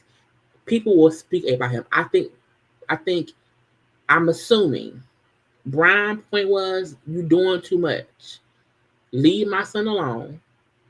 Period. I've heard him say as a father, LeBron should know, blah, blah, blah, blah, blah. My only issue is no opinion anyone has should be about LeBron James as Bronny's daddy in the NBA, because there are many other players who are young, who make it in the league, who they make it to be there, and they're not great players. There's many NBA players who are not great players, but they still sit on the bench and get a check. Okay? To me, LeBron helping Bronny play in the NBA was just so that they can play together. It's that simple. It's that simple. I don't even think Bronny will be in the NBA long. I don't at all. Okay? We all know that's what it is. So to keep harping on he ain't this and he ain't that and blah, blah, blah, blah, blah, blah. Who gives a fuck, in my opinion? Because again, there are many people who get their kids a job somewhere and they ain't qualified at all. Bronny can play. He may not be an NBA player, but so what? He only there to play with his daddy, and we know that. So to know the full reason why he's there, okay, to play with his father, it has never happened before. It will probably never happen again in our lifetime. Why even keep harping on it? Okay, why keep talking negatively about Bronny? Let it be. I think once someone feel like you bullying my kid. Yes, he's grown, cool. He is an adult, cool. But I'm his daddy. Speak on him and move on. Because I'm like, does Stephen A. Smith say that about any other athlete who's freshly in the league who should not be? Many people, it's called nepotism. And to me, I feel like you use it when it makes sense. Bronny isn't a horrible player. He's just not a star player. But that ain't what he's there for. He's there just because LeBron is going to retire in about a year or two. And they wanted it to be him and Bronny playing. That's basically what it is. And again, I think Stephen A. has a right to his professional opinion, but when you keep doing it and it feels personal, eventually someone gonna step to you and say, bitch, stop. Now, Stephen A., was like he came at me. Went up to me, unexpectedly, I might add, to confront me about making sure that I mind what I say about his son. Can't repeat the words because they ain't suited for FCC airwaves. Keep my son name out your motherfucking mouth. It was he had said something else. I think it was this one. He approached me during the game and he said, "Stop effing with my son. That's my effing son. Stop effing with my son."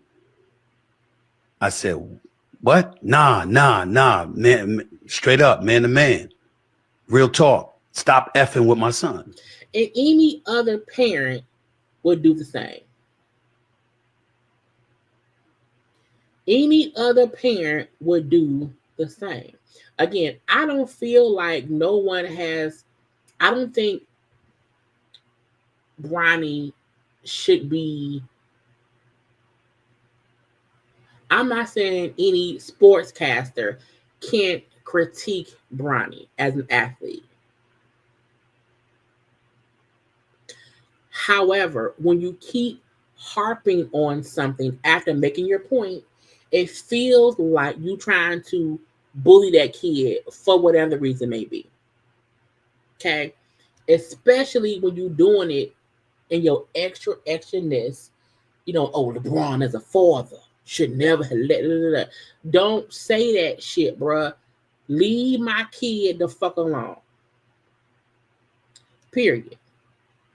So again, I get it. Yes, he has to do his job, but there's a way to not make it feel personal. There's a way to not make it feel like you fucking with my kid and I don't like it. And yeah, we know Bronny is what, he's 18. So what? I'm 43. And my mama gonna step for me every fucking time if she feel like someone's fucking with her daughter. I'm the same way. I think there's no other player in the NBA in LeBron's shoes. There's no other player who their son, because how old is Bronny? How old is Bronny? How old is Bronny?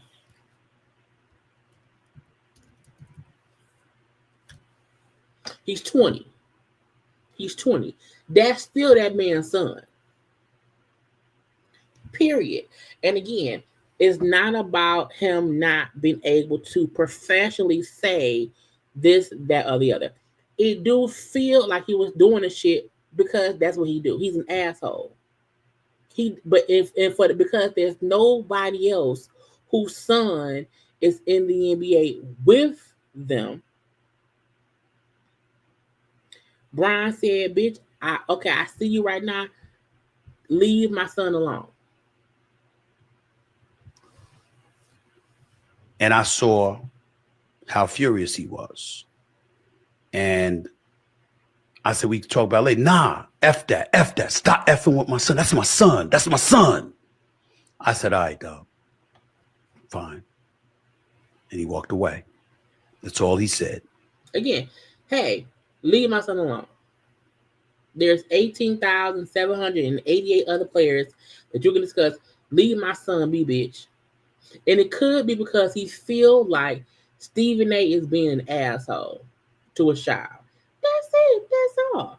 Look, parents will always come hell or high water for their children. And I think that's okay. Again, all he said was, leave my kid alone. Stop it. Because he not saying shit new. Everyone feel like Bronny is not NBA material. We know. We also know he's only there to play with daddy. We know. There's nothing new. To keep harping on it probably feels personal, in my opinion. I knew what he was talking about.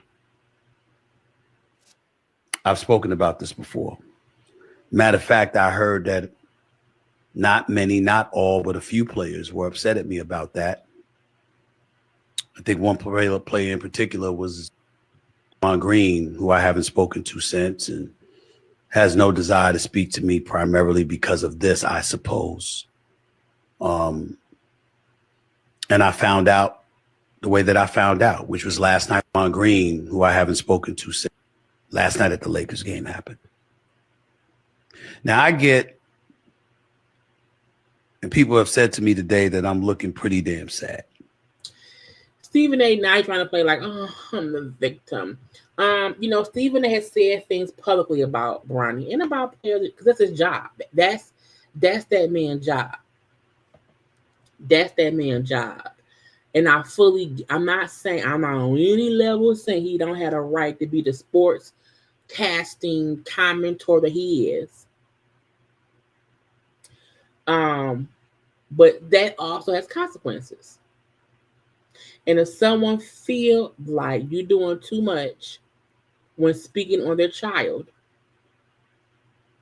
then they have, hey, I saw you, I said what I said, and I kept walking.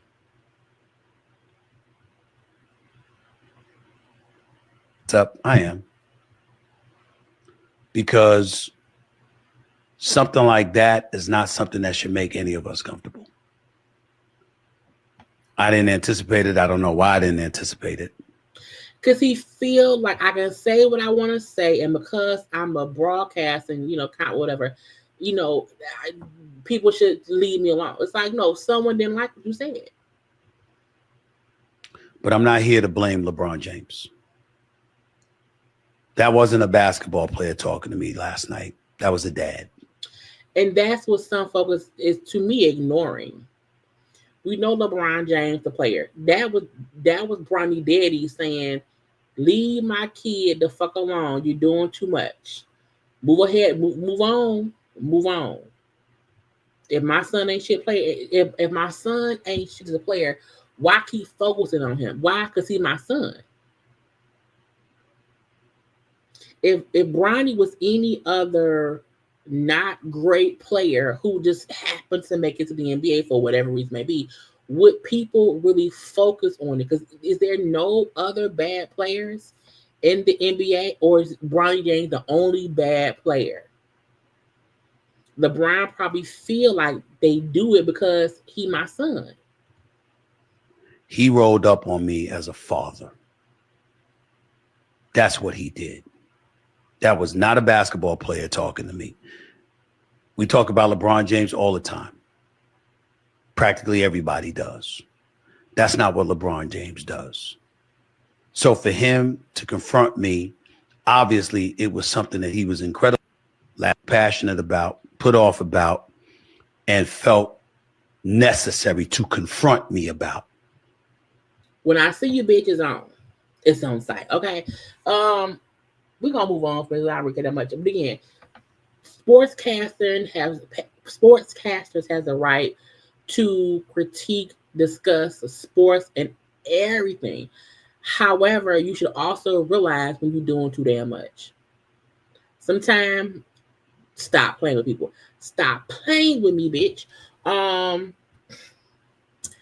What do I have left? Oh, Khloe, I don't watch the Kardashians.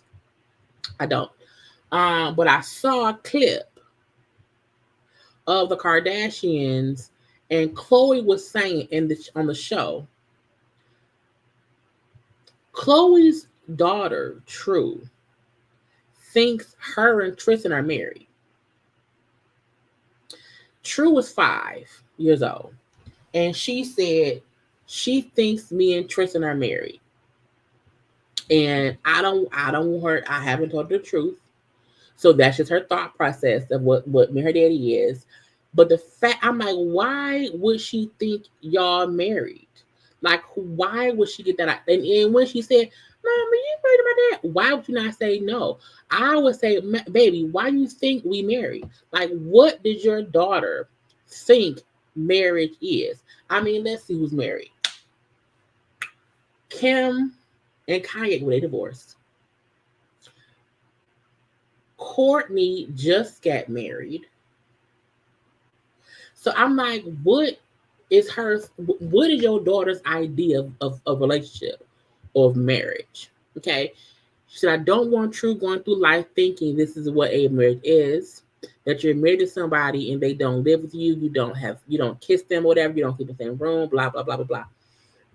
But I feel like, how would your 5-year-old even think that's what marriage is. If he don't live there, he don't stay there, y'all are not affectionate. Like, to me, like, growing up, I saw my parents be affectionate. So to me, that's what marriage was. I saw many of my family members who were married. So that's how I knew what a marriage was, because I saw love and affection and you know, all that shit. So I feel like if your daughter sees, because again, if she's 5, Tristan been cheating on you since forever. When you had True, y'all were beefing about the bullshit. So I'm like, when has True ever even seen y'all in a relationship? Or are you lying to us as well about y'all not being together? So in my head, the only way your daughter would think mommy and daddy are married is because in the household, y'all act like y'all together. And publicly, you're like, no. Because how else would she get that idea? Because her grandmama, Chris, and Corey are together. Courtney and Travis are together. Clearly, she must see y'all together how she see all the other people. Because why else would she assume y'all are married? And then why would you allow her to think that at 5? Like, that's her daddy ain't shit. She said, because she has, True and Tatum. She wants her kids to understand love, affection, and romance. But she wants to shield the kids from adult drama. Girl, for what?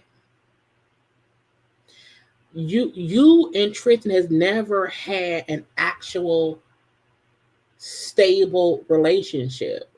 So from the time True was old enough to comprehend whatever, why not say, me and dad are not together the same way your auntie Courtney and Scott aren't. The same way Kim and Kanye not. The same way that Rob and China not. There's enough people in your family of broken homes and broken marriages for your kids to more understand what co-parenting looks like, because everyone else in that child group, Caitlin and Chris co-parenting, China and Rob co-parenting, Courtney and Scott co-parenting. There are more co-parenting relationships in them kids' lives than relationships in marriages. So, girl, stop lying to your kids. Why would you want your 5-year-old to think that's what love is? That's what marriage is? For what? If she's 5 now and y'all have never been together, where would she even get that notion from? Is your child crazy? Or are you lying? She lying to somebody. Us, the kid, Jesus, her facial therapist, everybody. Anyway. Oh, did y'all hear? Child, hold on. Did y'all hear the Muskie man's SpaceX shit exploded on a test thing? The FAA had to temporarily halt Florida air traffic because SpaceX Starship exploded.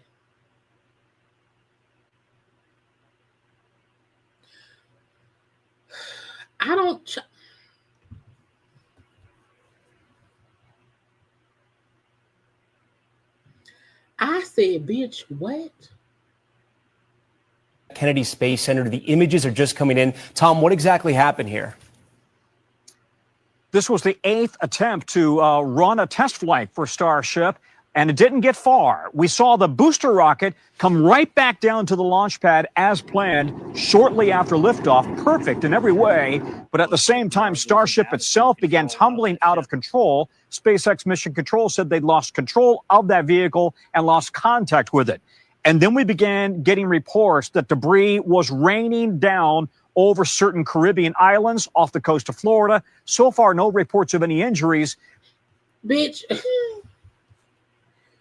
What? Ain't Gail going up in space with the child? If God wanted me to be in space, he would have made me an alien. God put me on Earth to be on Earth. I don't need to go into space. I don't need to. God put me where God put all of us here. Now I get we have to fly from state to state, from country to country, from whatever. We had to fly around the world. Stop trying to go in space because y'all bored and rich. Blowing shit up. Child, I was like, I said, not this. I said, child, what?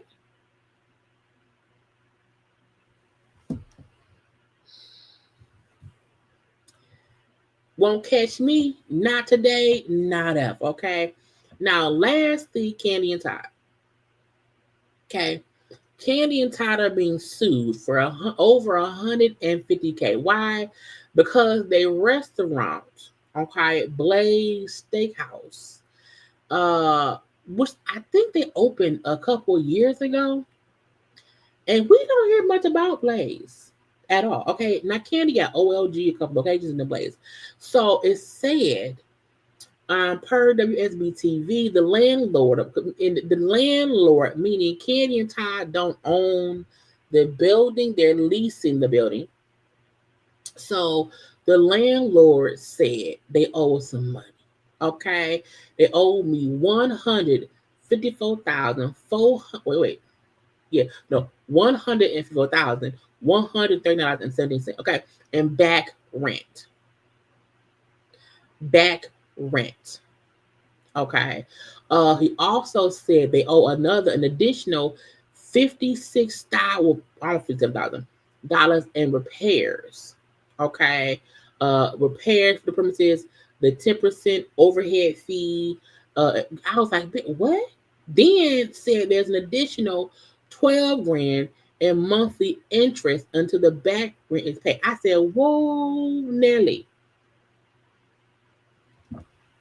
So I said this. I said, when I went to Blaze Steakhouse, did I go to it? I feel like I did, child. Maybe I did not. Let me Google it. Blaze, I think, is it called Blaze Steakhouse? Boom. The last post they made was in July. And that was them trying to prove Kandi could sing. That was July 4th of 2024. This post from June 28th of 24, but no comments. That's weird. This post from June, I said, I feel like they must not be open because there have been no posts of nothing there since June 2020. It's probably closed. And Kandi was closed. We're not gonna pay nothing, even if the restaurant not open.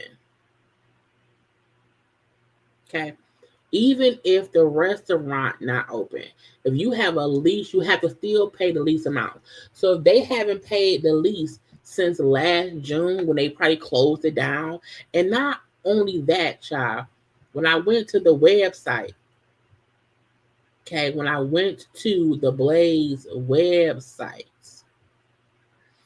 they're only open on weekends. They're only open Friday, Saturday, and Sunday. Okay, so I said, child, y'all a real place? Y'all open on Tuesday? Places that are closed, the whole is weird to me. So I said, more than likely, they're closed because ain't nothing to do. Ain't no food there.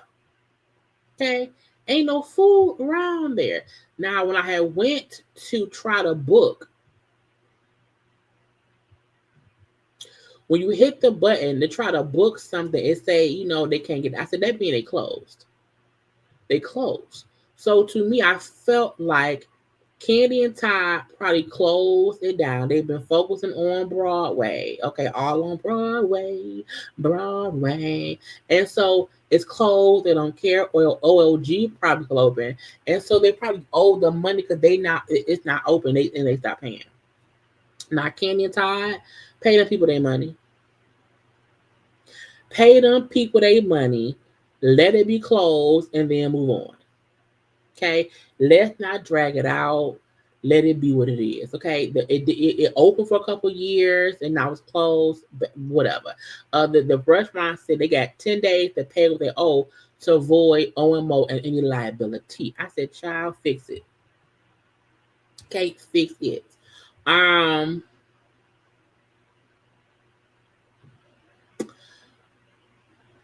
I have no, I don't know. I don't know that man.